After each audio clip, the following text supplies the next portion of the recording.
Assalamu alaikum wa rahmatullahi ta'ala wa barakatuh. And dear students, I say welcome. This is our 11th lesson. So today we're going to learn numbers. We're going to start from 13 to 24. In a previous lesson, we've covered from 1 to 12. And today we're going to start from 13 to 24. From 13 to 24. Marka ardayda sharafta badan waxaan leeyahay cashirka kusoo dhawaada. Waa cashirkii 11aad. waxaanu ka qaadanaa 13 ilaa 24 waxaan hore usoo dhiganay 1 ilaa 12 marka maanta intan ilaa inta baan ka qaadanayaa marka waxaan leeyahay cashirada maxaan ku raadayay la wadaaga asxaabta iyo dadka Englishka inay bartaan daneynaya la wadaaga subscribe iyo like waxaan ku raadayay waan ka codsanaya oo share gareeya and let's get started. So the first number is 13. The first number that we're going to learn today is 13. 13. So daragtaan 13 ilaa 19 waxay ku dhamaadaan teen. Englishkana qofka da'diisa ay u dhaxayso 13 ilaa 19 Englishka waxaa lagu yiraahdaa teen ama teenager. Marka teen bay ku dhamaadaan 13.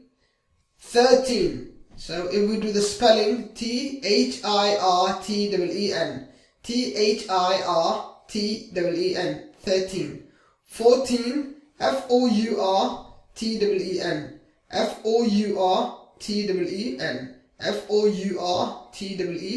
FOURTEN, 14. 15 is FIFTEN, FIFTEN, 15. 16 is SIXTEN, 16. 13. 14.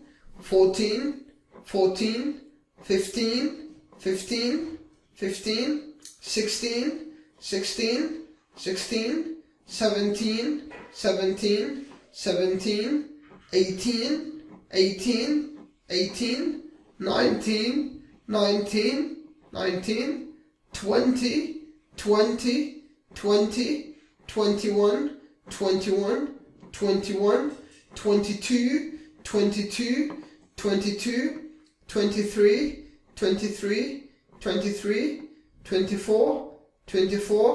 24. marka intaan spelling intaan sameyn ka hor waa 13 14 15 16 17 18 19 20 marka waxaan ka doonayaa waqti baan isniya akhriya marka 3 mar akhri haye below haye tan u gudub akhri haye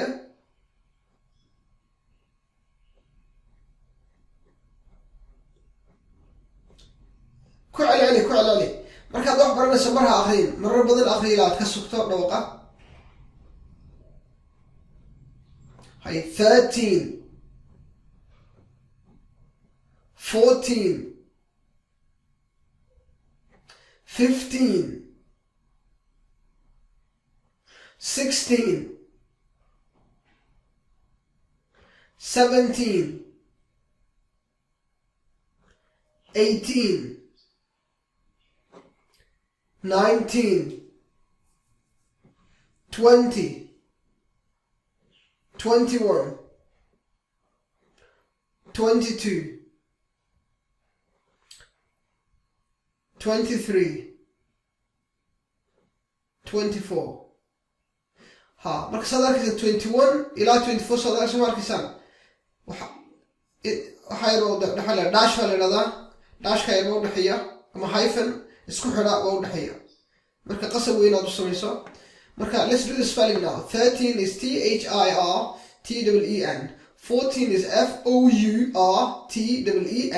15 is FIFTEN, 16 is SIXTEN, 17 is SEVENTEN, 18 is EIGHTEN,